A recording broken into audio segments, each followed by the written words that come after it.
Thanks, Evan, for the introduction. And I will switch in French because I'm French and all my presentation is in French. Donc, bonjour et plutôt bonsoir à vous tous. J'espère que vous avez passé une belle journée, que vous avez vu des belles conférences jusque-là sur le Matomo Camp. Moi, aujourd'hui, j'ai envie de vous partager un sujet qui m'intéresse beaucoup, puisque j'en ai fait même mon métier, mon quotidien, c'est l'impact environnemental du numérique. Et là, aujourd'hui, dans notre sujet, pour faire du lien aussi avec Matomo, des plateformes numériques, des sites web, des plateformes web, au sens large. Juste pour m'introduire en quelques minutes, moi, je m'appelle Ronan Rob, je suis cofondateur et Chief Product Officer d'une entreprise qui s'appelle Digital for Better et qui édite une plateforme qui s'appelle Frugger. J'ai une quinzaine d'années d'expérience maintenant dans le numérique. J'ai fait différents métiers, hein. J'ai commencé par un métier de développeur, hein, mais j'étais pas très bon. Après, j'ai été chef de projet, j'ai été également commercial, bid manager, et pour arriver finalement à créer une entreprise il y a maintenant 4 ans avec d'autres cofondateurs autour d'un sujet qui est passionnant et que je vais vous partager aujourd'hui, qui est l'impact environnemental et social du numérique. J'ai décidé aujourd'hui, là, voilà, on a une petite demi-heure ensemble avant peut-être de laisser place à des questions-réponses, d'orienter ma présentation en 3 temps, en plutôt 4 temps. La première, c'est de vous partager en fait, finalement, peut-être un sujet que vous ne connaissez pas, c'est que le numérique a un impact. Ensuite, je vous partagerai finalement ce que c'est Frugger, là, parce que je me suis un peu introduit. J'ai parlé de ce sujet, j'ai parlé de ce que je faisais, d'une plateforme au service de l'impact. Je vais vous décrire plus exactement ce qu'on fait Frugger et comment aussi on gère tout ça avec Matomo.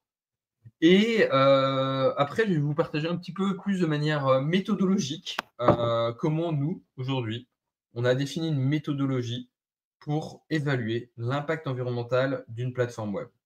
Et puis on finira, voilà, s'il y a des questions, par une traditionnelle séance de questions-réponses.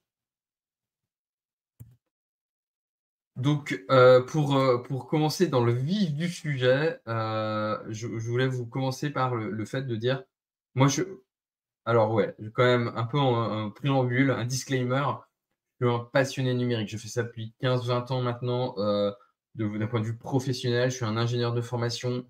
Je suis pas technosolutionniste pour autant, mais je suis convaincu que le numérique a apporté énormément de choses positives. Depuis la création du numérique, en tout cas depuis l'avènement un peu du numérique, de l'ordinateur personnel, de la numérisation de certains services, et cetera, comme, je sais pas, nous en France, Doctolib, comme le fait de ne plus avoir à acheter de billets de métro quand j'arrive à la gare Montparnasse, mais plutôt d'utiliser mon téléphone pour passer les bornes. Le numérique, pour moi, je suis convaincu que c'est un truc formidable. Maintenant, je vais faire pendant quelques minutes là un peu de bashing autour du numérique parce que le numérique, en effet, il a un impact environnemental et ça, c'est une prise de conscience que j'ai eue à titre personnel en 2019, donc maintenant il y a un peu plus de 5 ans. Et j'ai lu des études et en fait, aujourd'hui, il faut comprendre qu'en 2020, parce que mes chiffres là datent de 2020, ils pourraient être mis à jour et malheureusement plutôt à la hausse, c'est que le numérique, ça représente déjà 4% des émissions de gaz à effet de serre à l'échelle mondiale. 4%, qu'est-ce que ça veut dire? Ça veut dire que c'est autant que l'aviation civile. Donc on entend beaucoup parler finalement de «Oh, tu pris l'avion, c'est mal», et cetera. Mais en fait, à force d'utiliser du numérique à outrance dans nos quotidiens, eh bien, tout ça génère autant de gaz à émissions de gaz à effet de serre, d'émissions de gaz à effet de serre partout dans le monde. C'est aussi 10% de la consommation électrique mondiale pour faire fonctionner mon ordinateur, mon smartphone, ma montre connectée. Tout ça, des data centers, des antennes, voilà, pour faire fonctionner tout ce qui est Internet. Et tout ça, ça consomme de l'énergie et c'est 10% de la consommation d'énergie mondiale. Et aussi, puisque là j'ai parlé de gaz à effet de serre, en fait le numérique, ça paraît un peu immatériel de temps en temps puisque, tout passe par des, over the air, mais il faut comprendre aussi que c'est quelque chose de matériel et que ça consomme aussi de l'eau. Ça puise de l'eau, à l'échelle mondiale et c'est 0,2% de la consommation d'eau à l'échelle mondiale. Donc c'est tout ça pour dire qu'il ne faut pas se limiter à l'énergie, il ne faut pas se limiter au gaz à émission de serre, mais c'est une approche vraiment multicritères les impacts du numérique. Et en fait, on pourrait se dire, bon, 4%, je pense que j'ai pas les chiffres, hein, mais je pense que le transport, d'autres postes d'émission pourraient être plus impactantes que le numérique. C'est vrai. Et donc, vaut mieux peut-être se préoccuper finalement de moins rouler en voiture personnelle tout seul, de privilégier les transports en commun ou voilà, de manger localement aussi dans l'alimentation, d'éviter de prendre des produits hors saison. Mais en fait, pourquoi c'est intéressant de s'occuper du numérique, même si ça ne représente que 4% des émissions de gaz à effet de serre, c'est surtout la trajectoire qui est préoccupante. Autant l'aviation civile a tendance à stagner, l'automobile a tendance aussi également à se stagner en termes de pourcentage de part de part des émissions de gaz à effet de serre à l'échelle mondiale. Autant le numérique est en permanence en croissance et ça a même prévu d'augmenter de 45% d'ici 2030 et de tripler d'ici 2050. Donc en fait, si on ne se fait rien, si on ne se pose pas de questions aujourd'hui, eh ben, tout ça, ça va engendrer, ça va être notre plus gros à l'échelle mondiale, ça va être le numérique qui va générer le plus d'empreintes environnementales. Et donc, c'est hyper intéressant de s'en préoccuper maintenant pour pouvoir que finalement ce soit plus facile par la suite et de mieux et de pas rentrer dans ces trajectoires un petit peu dramatiques. Et juste pour vous donner des exemples, hein, sans vouloir faire de bashing de GAFAM, parce que c'est aussi encore une fois des bons partenaires. Google et Microsoft avaient annoncé des stratégies de net zéro carbone à horizon 2030, je crois, de mémoire. Enfin, bon, je n'ai pas les chiffres exacts et les années, mais pour vous donner tout ça. Et rien que sur l'année dernière, sur l'année 2023, ils ont fait leur bilan carbone. Ils ont augmenté de 30% leur empreinte environnementale. Rien que sur une année, alors qu'ils ont plutôt une politique et un discours pour aller vers de la décroissance d'impacts environnementaux. Pourquoi? À cause de l'IA générative et tout ce que ça a représenté en termes d'achat d'équipements, de fonctionnement, voilà, pour faire fonctionner les modèles, l'utilisation, enfin voilà, à outrance, voilà, de serveurs, de data centers pour pouvoir répondre aux enjeux de cette technologie, qui n'est pas nouvelle, mais en fait que l'émergence de cette technologie. Donc tout ça a entraîné déjà plus 30% chez ces deux acteurs en une année d'émissions de gaz à effet de serre. Donc c'est pour ça qu'il est hyper important de raisonner dès à présent pour éviter de rentrer dans des trajectoires qu'on ne pourra plus maîtriser. Mais voilà, maintenant pour vous dire pourquoi les impacts du numéro, comment on évalue ces 4%, comment on pourrait dire que ça fait des tonnes d'équivalent CO2, etc. En fait, il faut comprendre une chose, quand on parle d'impact du numérique, on va les segmenter déjà en 3 tiers. On va segmenter les impacts liés aux terminaux. Donc voilà, tout ce qui va être end user devices, donc les ordinateurs, donc les laptops, les téléphones portables, les montres connectées, les écrans, les claviers, les routeurs, etc. Donc vraiment des équipements, des terminaux. On va également avoir la couche réseau, tout ce qui me permet de transiter de l'information entre le terminal et le data center, et les data centers. Et je pense que ce que j'observe, alors là, je ne vais pas le faire de manière interactive parce que je ne suis pas encore hyper à l'aise avec Jitsi et la plateforme, mais en tout cas, quand je pose la question souvent aux personnes à qui j'évoque ce sujet-là, si je leur dis, à votre avis, quel est l'impact, quel est le tiers qui génère le plus d'empreintes, souvent c'est data center. Pourquoi? Parce qu'on voit ces gros bâtiments, on observe on se dit ça doit consommer d'énergie, c'est beaucoup de matériel, etc. Eh bien, en fait, ce qui génère le plus d'impacts environnementaux, c'est les terminaux. En fait, l'étude du Green IT, du collectif Green IT, valorise que 60%, 3% de l'impact environnemental du numérique est lié aux terminaux. Pourquoi? C'est pas qu'un téléphone portable ou un ordinateur va générer plus d'empreintes environnementales qu'un data center. Non, c'est juste qu'on a des milliards d'équipements aujourd'hui.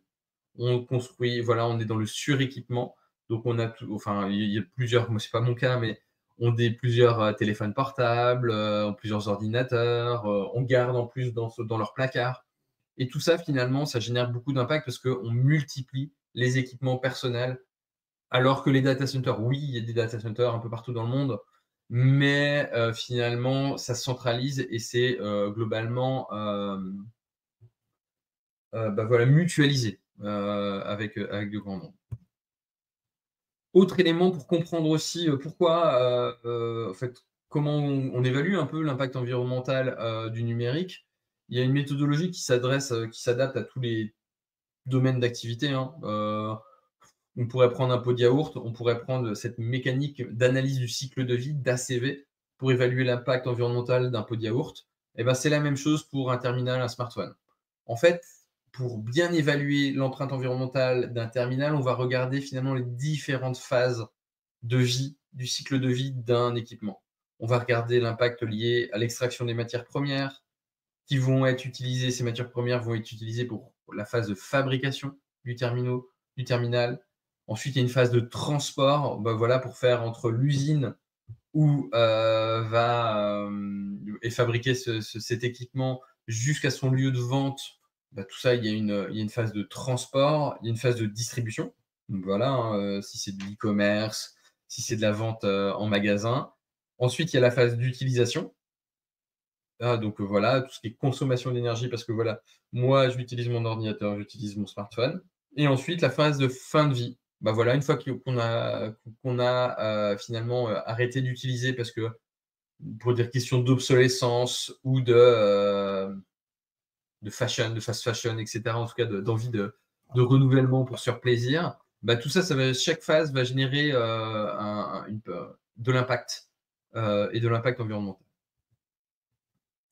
Et donc, ce qu'il faut comprendre, c'est ça aussi, c'est hyper intéressant, qu'il faut comprendre que c'est la phase de fabrication où tout se passe en termes d'impact environnementaux. Enfin, 66 c'est là, c'est pas là où tout se joue, mais c'est là où ça se joue principalement, puisque 66 de l'impact environnemental d'un terminal utilisateur se passe à la phase de fabrication.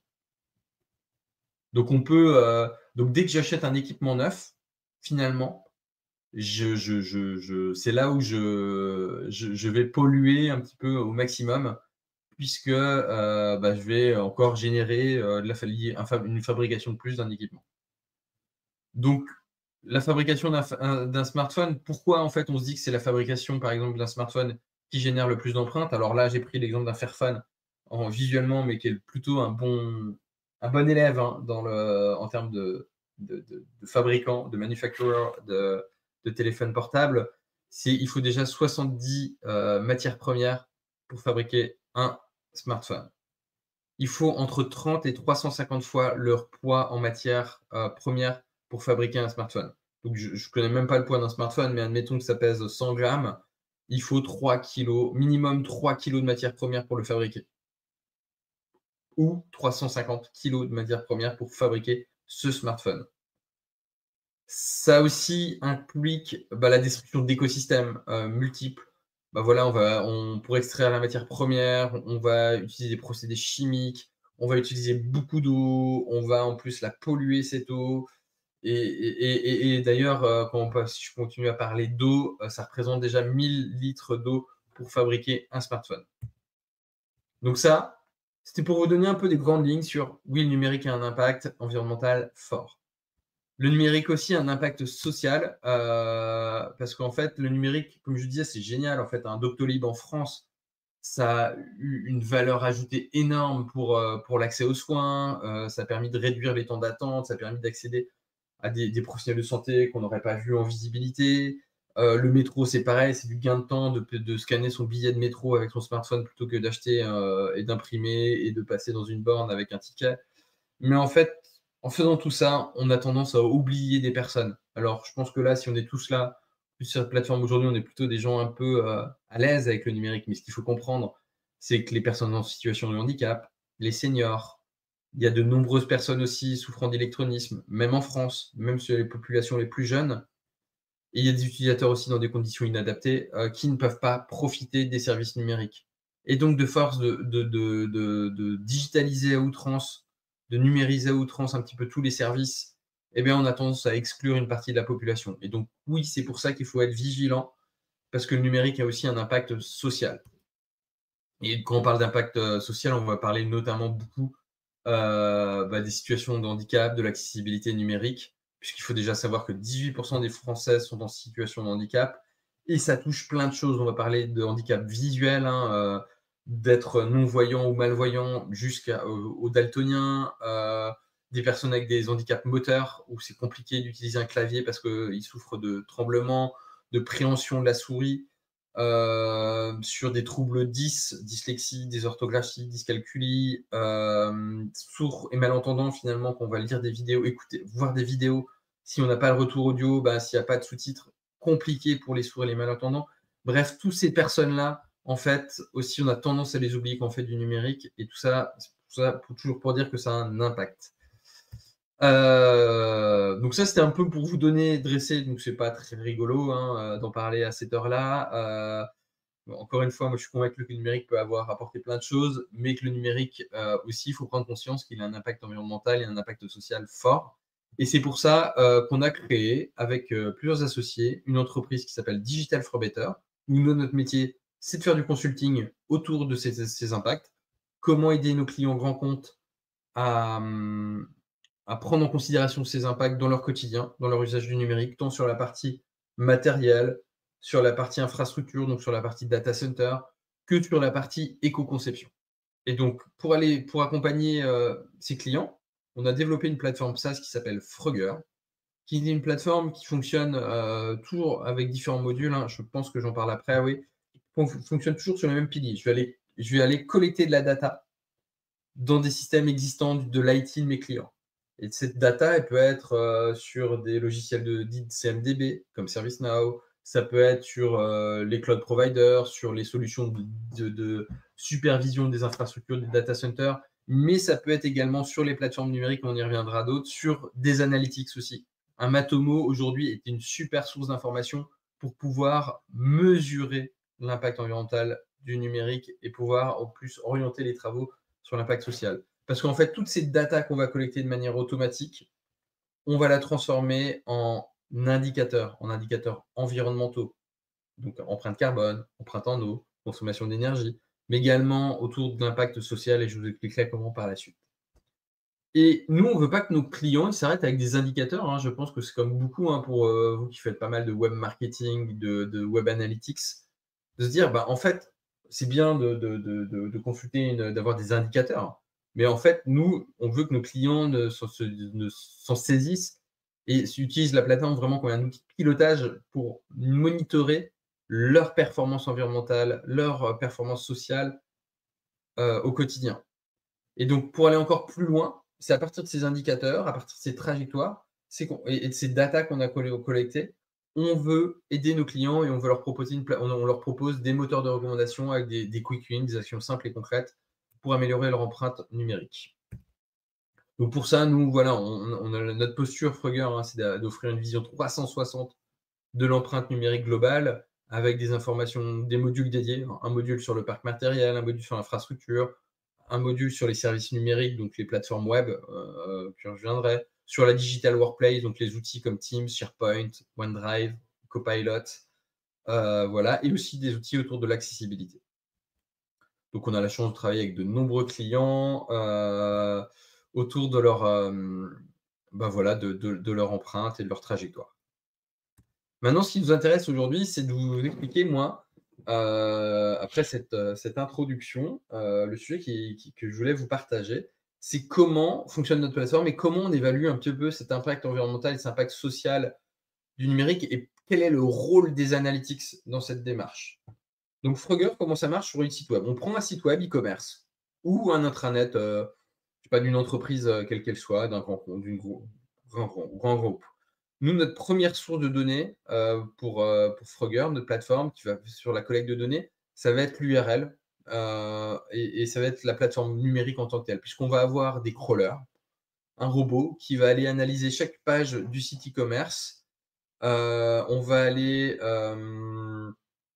et sur chacune de ces pages ou de ces parcours utilisateurs, on va aller récolter plein de data à une granularité assez fine, puisqu'on va aller chercher le poids de la page, le nombre d'octets que ça représente, le nombre d'images, la taille des images, le format des images, est-ce qu'il y a des vidéos, est-ce qu'elles sont en autoplay ou pas, est-ce qu'il y a des scripts qui sont chargés, quel est le poids des fichiers CSS, quel est le poids des fichiers JavaScript pour charger un moteur d'analytics, quel est le volume de données transférées. Et toutes ces données-là, nous, on va les collecter grâce à un crawler. ce qui va nous donner finalement un petit peu une vision de qu'est-ce qui se passe à l'échelle d'un utilisateur sur ma plateforme. Ensuite, j'ai une deuxième source de données, notamment avec tous les grands acteurs des analytics, dont Matomo, c'est que je vais aller chercher d'autres données hyper structurantes pour moi. Parce que là, mon crawler, il permet de se comporter comme un utilisateur unique, mais il n'est pas représentatif. Enfin voilà, je ne vais pas générer la même empreinte si j'ai un utilisateur qui va sur mon site e-commerce ou si j'ai 1 million d'utilisateurs qui va sur la plateforme e-commerce et sur la page d'accueil, etc. Donc, nous, on utilise des analytics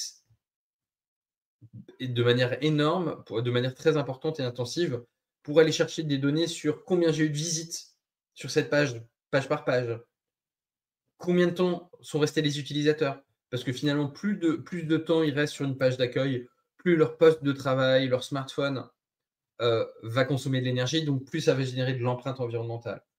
Sinon, on va aller collecter des informations sur la localisation des utilisateurs, puisque avec les mix énergétiques des pays, en France, on a une énergie nucléaire, donc faiblement carbonée. Je n'ai pas à faire de débat pro-nuc ou autre, mais en tout cas, ce que je sais, c'est qu'un utilisateur qui fait la même chose en France ou aux États-Unis ou en Allemagne, va pas générer va consommer autant d'énergie, mais va pas utiliser le même mix énergétique et donc va potentiellement générer plus d'empreintes de gaz à effet de serre si je suis en Allemagne par rapport à la France. Donc c'est dans ce sens-là aussi aujourd'hui où les outils d'analytics sont une source de données hyper riche pour nous aussi, puisque ça permet d'orienter, de se dire aussi dans les efforts derrière, de se dire, en fait, j'ai peut-être une page d'accueil qui est pas très lourde, qui est plutôt optimisée, mais sur lequel j'ai 99% de mon trafic qui va sur cette page d'accueil et donc 99% de mon empreinte va être plutôt liée à cette page d'accueil. Et finalement, j'ai une page, une page mention légale où il y a une vidéo, où il y a des scripts dans tous les sens qui passent énormément, qui passent, je sais pas, 25 mégas pour charger la page, donc qui est plutôt pas très bien éco-conçu. Eh bien, les analytics vont nous aider et vont aider nos clients à se dire faut quand même mieux prioriser de gagner le chargement de 200 kilooctets sur ma page d'accueil que de réduire de 25 mégaoctets ma page contact ou ma page qui était énorme en termes de taille. Et ça, les analytics sont une source de données hyper intéressante pour nous. Parce qu'après, nous, on met ça dans nos moteurs. On a des PhD qui travaillent au quotidien là, pour transformer ces datas en impacts environnementaux, en impacts sociaux, parce qu'on va faire aussi des tests d'accessibilité, on va vérifier le bon comportement du site web avec des parcs de navigateurs un peu globaux. Et après, on retranscrit ça sous forme d'indicateurs environnementaux, de tableaux de bord, de trajectoires, de recommandations dans notre plateforme. Et donc voilà, c'est là où j'explique plus, si je rentre un peu plus dans le moteur, parce que ce que va nous aider les analytics, c'est vraiment, donc si on reprend un petit peu mes schémas du départ, c'est le numérique a un impact sur trois pans, hein, les terminaux, les réseaux et les data centers. Donc ce qui est intéressant de voir, c'est qu'avec Frogger, tel que je vous l'ai montré, grâce au crawling, on voit tout ce qui se passe sur le terminal d'un utilisateur. On va voir aussi tout ce qui se passe sur la couche réseau, parce qu'on va savoir les données qui transitent entre un point A, qui est le terminal de l'utilisateur, et le data center. On va être en capacité aussi, nous, de déterminer où est localisé le data center, est-ce qu'il utilise de l'énergie renouvelable, est-ce qu'il...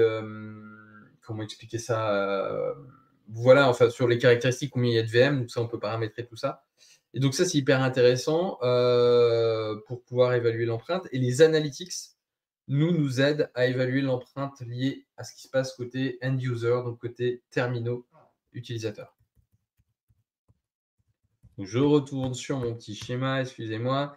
Et donc pour évaluer l'impact opérationnel, donc c'est plutôt l'impact lié à la consommation d'énergie de mon site web. Combien d'énergie finalement il a généré en termes de consommation en intégrant ce qu'on appelle nous le scope 3, donc les impacts indirects.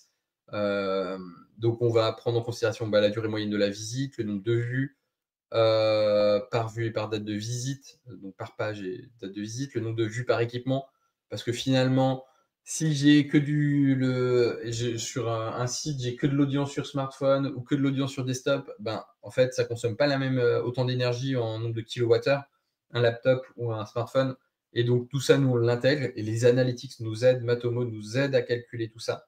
La localisation des utilisateurs, je vous en ai parlé. Et puis après, ça nous permet de restituer toutes les données en termes d'impact, en termes d'indicateurs.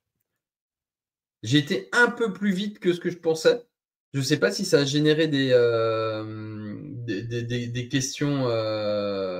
questions particulières, s'il y a des personnes présentes à ce stade.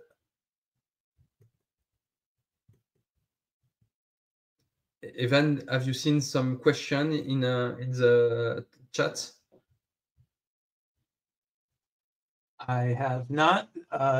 In the Google stream, there is not something. We do have 7 people watching, though. So okay.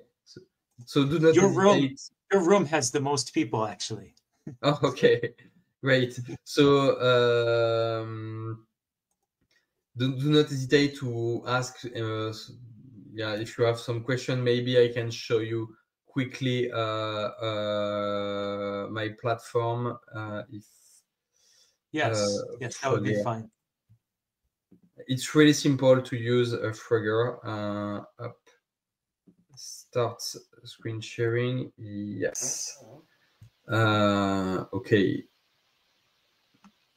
I will take the demo, or I will go there. Digital for better. Okay.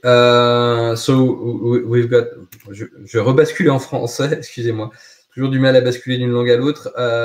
Sur l'impact environnemental, un peu voilà, on a différents modules, points d'entrée. Et ce qui est intéressant, c'est sur un service. Voilà, on donne des trajectoires, on donne des scores d'éco-conception. On va également rentrer dans le détail. Je vais prendre un site Digital for Better, voilà le site, un de nos sites sur lequel j'ai récupéré mes analytics. Donc j'ai quelques data autour de mon empreinte réparties par tiers. Je vais avoir des par scope aussi l'impact environnemental lié à la phase d'utilisation ou la phase de fabrication des équipements. Tout ça lié à un nombre de vues. Parce qu'en fait, vous allez le voir, j'ai pu analyser, récupérer les audiences avec une répartition de l'audience par pays ou par zone géographique. Ce que je peux vous partager tout ça, en effet, c'est de se dire, c'est très rapide pour nous parce qu'on a juste pour créer un service. Je pourrais presque le même faire Matomo Camp. Ouais, notre ami Ronan Monomony m'a créé un site dédié. Hop, comment ça marche? Je cite Matomo. C'est un site web. Je lui donne une catégorie. Ça n'a pas trop d'un mince. Excusez-moi. Camp. Je vais faire institutionnel. Je vais sélectionner l'URL de l'application suivant. Et là, je peux choisir mes analytics. Donc là, en fait, je peux donner les URL des API, les tokens d'authentification, les identifiants du site en question. Mais ça marche aussi sur les Google Analytics, Adobe, Lerian, Piano et autres. Bon là, j'ai pas d'exemple précis, donc j'ai pas les données. Je vais dire qu'il y a plein de gens qui viennent parce que si j'ai pas d'analytics, je peux le définir à la main. Donc voilà, là j'ai mis par exemple des utilisateurs, suivant, créer. Et on va voir si je fais un effet démo. Donc, oui, j'ai un petit effet démo. Non, voilà. Et là, j'appuie sur le bouton analyser et mon petit robot, là, il est parti. Il va aller prendre le site Matomo Camp et il va aller sur chacune des pages. Je pense qu'il n'y en a pas beaucoup et il va essayer d'aller calculer les impacts associés. Donc, vous voyez, c'est globalement assez simple. Et ce qui est intéressant, donc je vais reprendre mon exemple, hop, Digital for Better, c'est qu'on va avoir des indicateurs sur la partie environnementale, des indicateurs sur la partie sociale, où je fais des tests automatisés d'accessibilité notamment.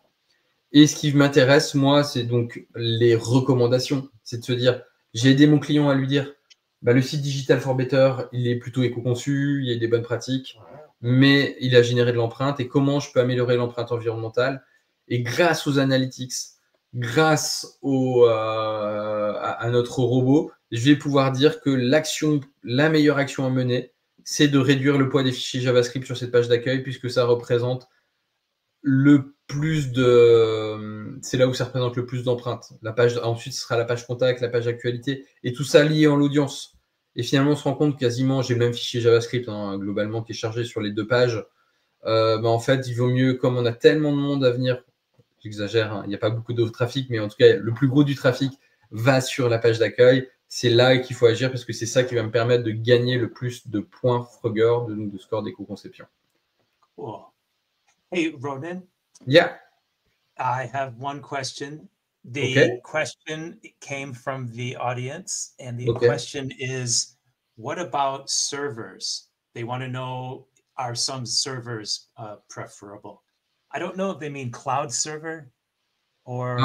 yeah, I'm looking for the question. So, est-ce qu'il y a des serveurs mieux utilisés en termes d'impact environnemental? La réponse est oui. Il y a des serveurs qui sont mieux en termes d'impact environnementaux, puisque ils ont des bonnes pratiques en termes d'impact environnemental. Pour vous donner, ce que je peux vous donner un exemple, déjà, en fait, si on part du principe, comment fonctionne un data center? Un data center, vous pouvez avoir des serveurs dédiés pour votre service.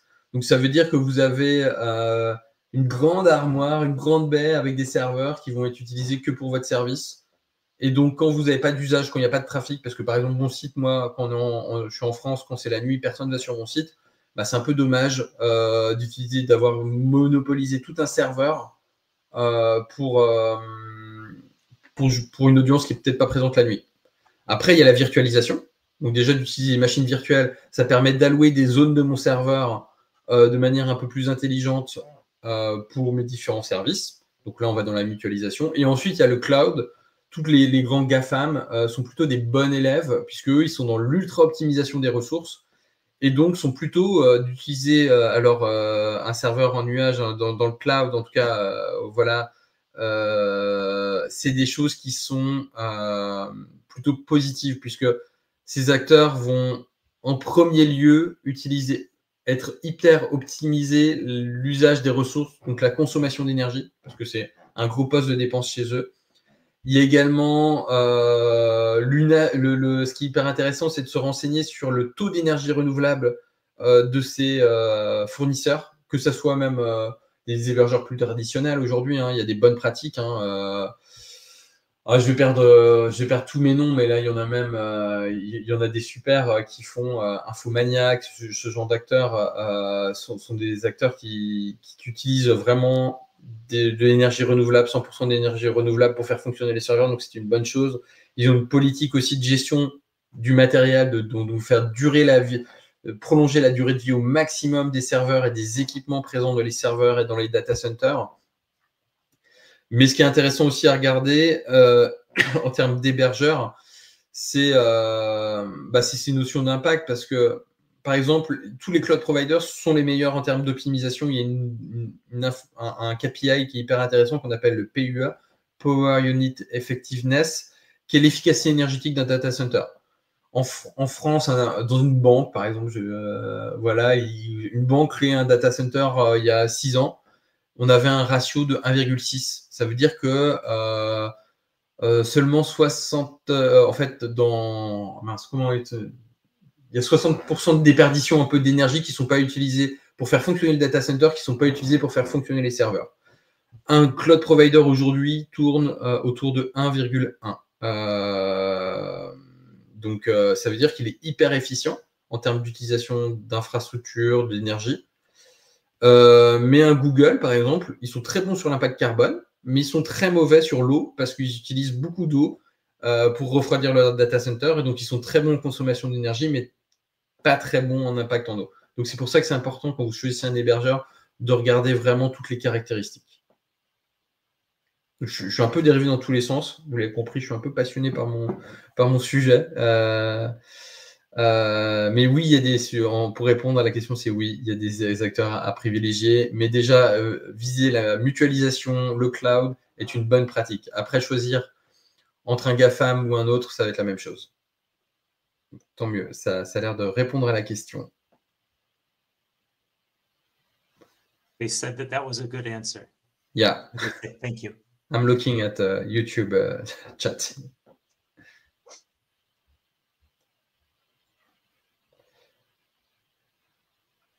Is there other question, or is it clear? So, if you had more question in the next days, next hours, do not hesitate to add me on LinkedIn or send me a mail, and with a pleasure, I will share you some information.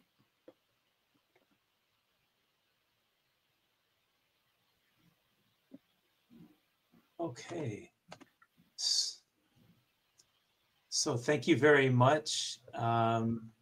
If anyone else is posting a question or not. I see, thanks. The next talk will be in 20 minutes. It will be in German language, and it will be about custom dimensions. Again, in 20 minutes in this room, there will be a talk on custom dimensions. Ronan, can I ask you a question? Yeah, of course. For Matomo, when did you start using Matomo, and how did you first know that Matomo existed? I know since a few years Matomo is existing because we always want to find some alternative to GA, Google Analytics.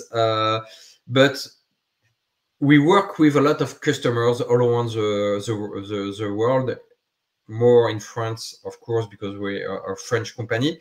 But one day we had a new customer. It says, okay, I don't have Google Analytics because I use Matomo. So that's at this time we wanted to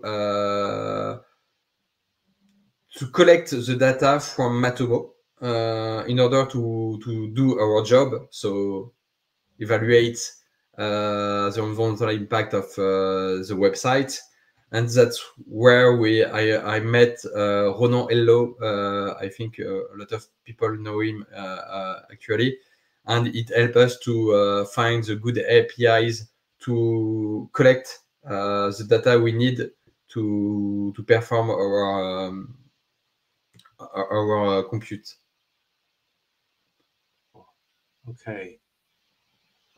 Well, that's good that the word is spreading. I think we have a lot of Ronans. In fact, Ronan Elo is in the next room right now. He's in room 2. Yeah. And we both, Ronan Chardonnay, and Ronan Hello live in the same town. No, wow. Once, a few months ago, we went to the restaurant and we were three Ronan at the same table. That was funny because it's not a common first name in France. Oh, wow. Wow. Okay, well, thank you for the live audience. I'm going to turn off